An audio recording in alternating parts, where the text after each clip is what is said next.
After watching JDM piece up Belal for 5 rounds straight, it's safe to say that he's probably the greatest boxer the welterweight division has ever seen. I genuinely think JDM has better technique than boxers like Rolly Romero, Ryan Garcia, and Anthony Joshua. What separates JDM from the rest of his division? Firstly, it's his power.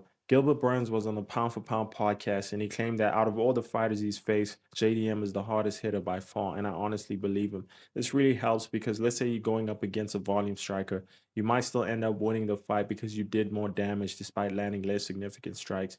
His fight against Kevin Holland is a great example of that because Kevin landed about 20 more significant strikes than JDM, yet JDM was the one who got his hand raised. And in his fight against Belal, you could tell that Belal was actually managing to land straight punches on him, but they just didn't do that much damage. Whereas when JDM would land, it would really get Belal's attention, especially in the fifth round where he caught Belal with the left hand that split his lip open. Secondly is his defense, and a huge part of his game is the high guard. Not a lot of MMA fighters have been able to use the high guard as well as JDM, other than Pereyon and Ilia Topuria maybe. Whenever Belal tried to overwhelm him, all JDM would do is lift his hands up and hide behind them because they're so damn big.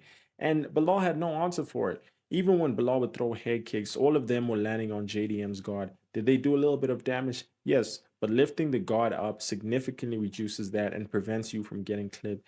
And JDM is one of the very few fighters in the welterweight division that I don't think has ever been rocked, and I attribute that to his discipline when it comes to defense. And aside from conventional techniques, I saw JDM use pivoting.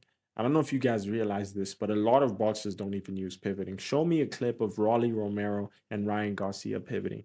I think it's because at the highest level, it can be very hard to pull that off on someone. But we saw JDM do that to Belal on multiple occasions. Reason being, Belal is a reactionary fighter. Don't get me wrong, he's very good at counter striking, but Islam counters because there's an opening.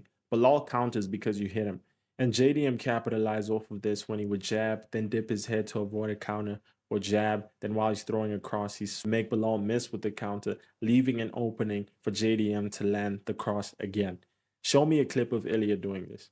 Thirdly is his combos. If you're going up against someone that's faster than you, has better shot selection, or is just better at fighting on the outside, you're going to lose if you go tit for tat with them. And why Ilya Taporia had a lot of success against Volkanovski was because he didn't play Volk's game. If you look at the finishing sequence, it was a four-punch combo. By the third punch, Volk was already out, and the fourth was just extra. It doesn't matter how elusive you are. When you're going up against someone that's good at throwing combos, at least one of the punches is going to land on you. And if it's JDM or Ilia Topuria, it's going to be a 3 to 7 punch combo. And one of them is going to put your lights out. That's part of the reason why he had so much success against Belal. Because notice how Belal would expend so much energy landing 1-2s. Maybe over the span of 2 minutes, he'll land about 5 straight punches. And then JDM would land a 5 punch combo. Two of my favorites was the cross, switch, cross that he landed in round three. And then he proceeded to bob and weave to prevent Belal from landing a counter. And then there was the cross, cross, pivot, lead hook, jab he landed in round five. As good as JDM is, I still do think there's some chinks in his armor. That is, if he's going up against someone who's an elusive striker, good at keeping their opponents on the outside. There aren't that many of them in the welterweight division aside from Ian Gary and Michael Venom Page. See, part of the reason why JDM beat Belal is because on paper, JDM is a terrible matchup for him. Look at some of the opponents Belal has had trouble with in the past. Jeff Neal, Vicente Luque. Heavy-handed, good strikers with good takedown defense. Part of why they have good takedown defense is because they're so physically strong. Wrestling is a very physical sport, and even though you might be a better grappler than your opponent, it sure does make it easy when you're stronger than them. That's why Belal ragdolled people like Leon Edwards and Stephen Wonderboy Thompson.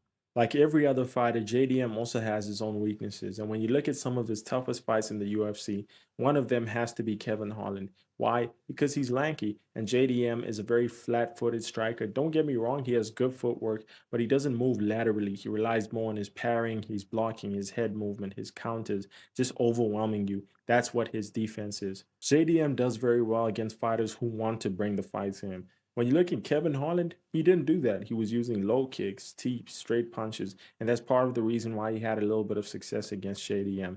And there's no other fighters that can do that any better than Ian Gary and Michael Venom Page. A huge part of their game is darting in, striking, darting out, lateral movement, circling the octagon.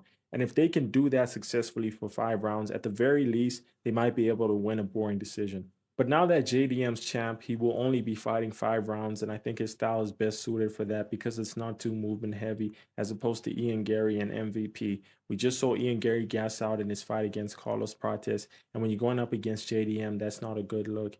Anyway, do you guys think JDM will be able to beat Islam? What do you think's next up for him? Let me know in the comments. Otherwise, like and subscribe. Peace out.